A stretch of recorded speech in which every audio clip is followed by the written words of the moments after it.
Komisi 9 DPR RI lengkap hadir di hadapan Ibu dan Bapak. Yang pertama adalah Ibu Ismiati SSI APT MSI, beliau dari Kementerian Kesehatan Republik Indonesia. Karena buat Ismi yang jauh habis sahur ya, dari Jakarta ke Cirebon karena kecintaan dan komitmennya untuk terus membangun kesadaran untuk masyarakat memiliki kebiasaan hidup bersih dan sehat. Tentu saja di samping kanan beliau ada Ibu Dr. Diki Juanita Patricia Fatima. Beliau adalah Kepala Bidang Sumber Daya Kesehatan Dinas Kesehatan Provinsi Jawa. Tepuk tangan buat Ibu Juanita. Karena saya Ibu Juanita dalam sejak akhir jadi gubernur, Ibu Juanita sudah ada di Dinas Kesehatan Provinsi Jawa Barat. Dan terakhir di sisi kiri Ibu Ismi ada Bapak Dosi Ahmad Yani, SSI APT Apoteker Ahli Manda dari Dinas Kesehatan Kabupaten Cirebon. Ini Pak Dosi juga salah satu mitra favorit saya. Kenapa? Karena kalau memberikan materi itu mudah didengar, gampang dihafal, dan mengena ya buat seluruh peserta sosialisasi. Izin saya turun ke bawah ya, Ibu dan Bapak. Nah, oleh karena itu, saya nggak berbicara yang serem-serem. Gimana caranya kesehatan itu bisa Ibu Bapak wujudkan dari diri dan keluarga sendiri, ya. Saya punya pantun nih buat ibu-ibu, meskipun Bapak juga pasti bermanfaat. Ibu-ibu paling suka diskon. Cakep. Ya. Karena bisa menghemat. Betul nggak? Ibu suka diskon karena bisa menghemat. Saya bangga pada warga Kabupaten Cirebon yang siap menyukseskan hidup sehat. Ya. Nah, terakhir saya nggak mau banyak-banyak, kita ulang lagi karena kalau dari wajah-wajahnya ini wajah-wajah yang sering banget ketemu saya, betul nggak? Betul ya? Siapa yang baru pertama kali ketemu saya? Saya datengin, ada yang ngaku baru sekali. Bapak baru sekali, benar, baru pertama kali. Bapak baru pertama kali, iya. Ada yang dekat nggak rumahnya? Ada yang tinggal di kawasan yang sama kan? Pak siapa namanya? Pak Zahid. Pak Zahid, betul. Ada yang kenal Pak Zahid baru pertama kali ketemu saya? Iya. Ya Allah. Kasihan banget ya. Aduh, ini koordinatornya harus sering-sering undang ya. Kenapa? Karena ketika tokoh masyarakat ini punya banyak pengetahuan tentang bagaimana kita melakukan gerakan masyarakat hidup sehat, mudah-mudahan sebagaimana tadi ya harapan Mas Arief, kalau kitanya ini sebagai tokoh masyarakat hidup sehat, pasti dampaknya ke lingkungan sekitar kita. Oh, ibu itu anaknya nggak pernah makan mie instan lagi, itu pasti akan jadi viral minimal di RT, di RW gitu ya, betul nggak? Oh, ibu itu kalau bujuk anak makan nggak pakai makanan pabrikan, nggak pakai apa, ciki dan seterusnya gitu ya. Nah, yang saya harapkan seperti itu. Jadi kalau kita berharap hanya pada Bu Ismi, Bu Juanita, Pak Dosi, nggak selesai urusan kesehatan ini karena SDM kesehatannya sangat sedikit, jumlah penduduk kita sangat besar, dan setiap tahun itu lahir bayi-bayi di Indonesia sejumlah satu negara Singapura. Jadi bisa kita bayangkan betapa sulitnya mengendalikan penduduk dalam jumlah yang besar, apalagi nggak aware soal kesehatan. Ya, bahkan pendapatnya nggak apa-apa, sakit juga nanti dibayari oleh BPJS Kesehatan. Ya, padahal cara berpikirnya dibalik. Kalau saya sehat, saya bisa mengantarkan anak saya sampai menikah. Kalau saya sehat, saya masih bisa momong cucu, kan gitu ya. Ya, ngomong saya belum punya cucu soalnya, cucu saya udah 3. Ya, jadi balik lagi. Saya ingin mengulang ini aja. Germas, Gerakan Masyarakat Hidup Sehat, yang sering saya sampaikan pada Ibu dan Bapak, ada rumus yang gampang. Ya, untuk sehat itu murah dan mudah, betul nggak? Betul ya.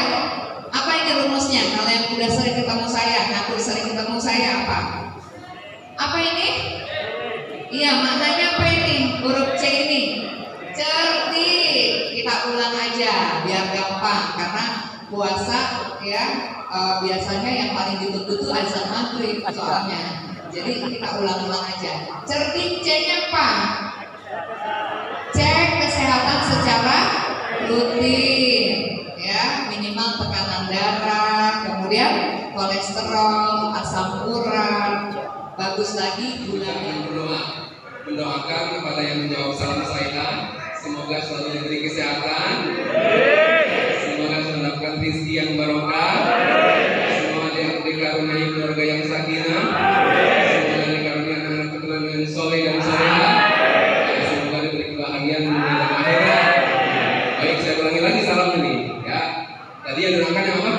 Yang didoakan yang mana? Yang jawab salam. Assalamualaikum warahmatullahi wabarakatuh. Baik, alhamdulillah wa syukurillah wassalatu wassalamu ala rasulillah wa ala alihi. Ini untuk meningkatkan kesehatan kawan-kawan masyarakat Cirebon. Tepuk tangan dulu buat dia. Kalau tadi dari mulai MC awal, kemudian Pak Arif, ya, Bu Neti ada pantun, jadi saya harus pantun dari Bapak Ibu. Boleh Pak, kalau nggak mau juga saya akan terpantun. Artinya apa? Artinya, oh ini mah biasa-biasa, jangan tenang, siapin aja pantun, pasti dibilang cakep. Nah, temukan dulu deh buat kita. Ya, baik nih Bapak Ibu, mana tadi pantunnya? Nah, ini. Baik. Apa tadi bilangnya kalau habis satu bait bilangnya apa? Cakep, oke ya. Baik, minum dulu. Kolak manis pisang raja. Untuk berbuka sangat menyegarkan. Aku siang-siang mau berbuka ya. Ya, biarpun sibuk bisnis ataupun kerja, cari ilmu, jangan lupakan. Tepuk tangan dulu buat satu lagi.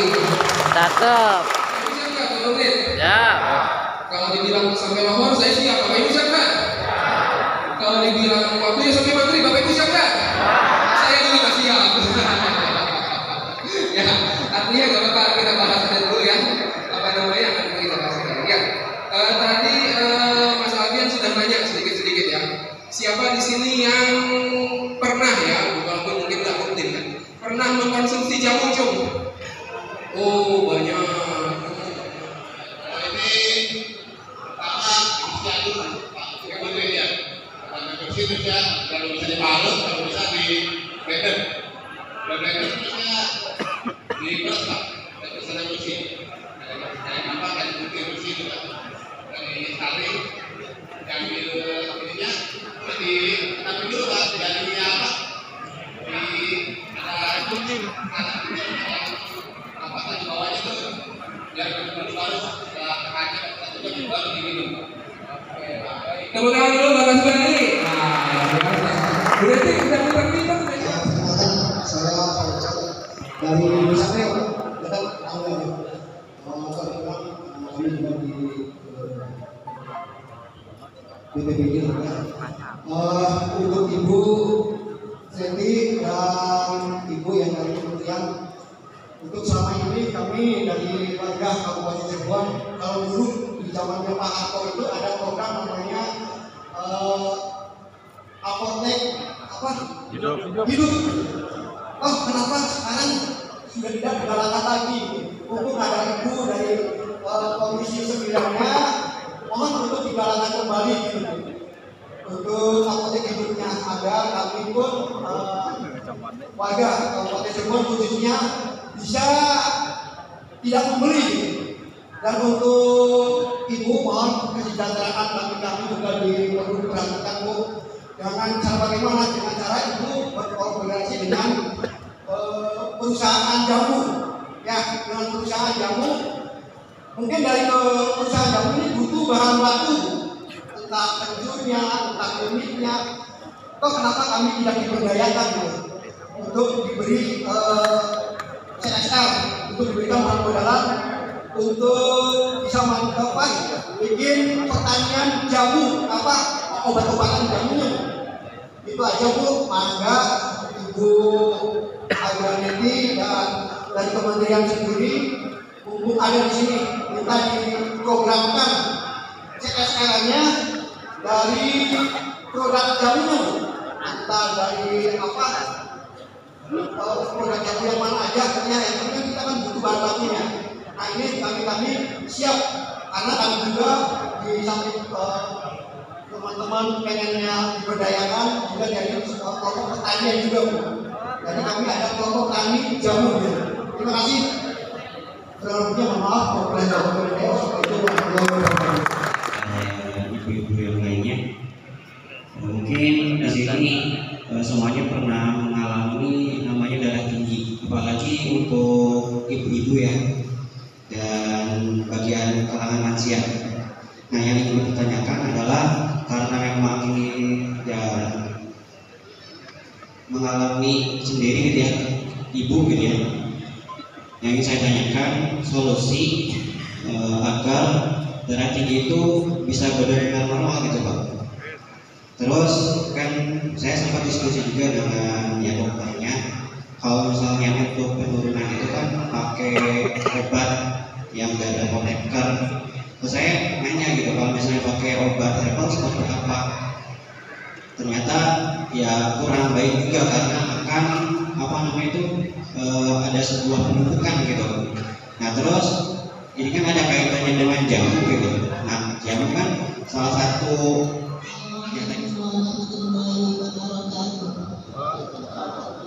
Nama saya Umamah dari Desa Perdayaan Wetan, Kecamatan Kaliundi, Kabupaten. Yang mau saya tanyakan tentang pembuatan dan penggunaan jamu. Saya sendiri pribadi suka membuat jamu dari jahe, kunyit, serai, salam. Saya rebus, udah direbus, terus setelah hangat saya minum. Nah setelah itu saya ambil airnya. Setelah itu masih ada sisa pada rebusan sekali. Saya air yang masih jahe, kunyit, serai, salam itu saya buat semua. Enggak saya muri pakai blender, enggak saya buat. Cuma saya kulkas. Itu aman apa enggak dikonsumsi setelah berikutnya lagi? Saya rebus lagi, saya minum lagi airnya. Dinas Kesehatan siapa aja yang menjawab. Kebetulan saya itu sering mengonsumsi jamu herbal. Nah, cuman yang saya tanyakan, apakah jamu herbal itu ada dampak negatifnya? Dengan maksud saya itu berapa takarannya? Kalau kita mau merebus daun-daunnya, diantaranya kayak kumis kucing atau apa daun salam.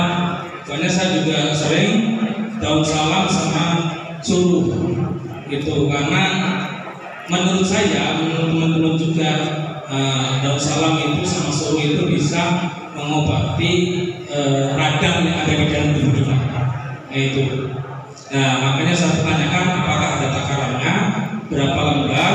Kalau menurut saya kata orang-orang tua dulu, kalau ngambil buat jamu itu 3 lembar, 5 lembar, 7 lembar gitu. Nah di situ jangan sampai kita memilih jamu, tapi kita nanti berdampak pada tubuh kita.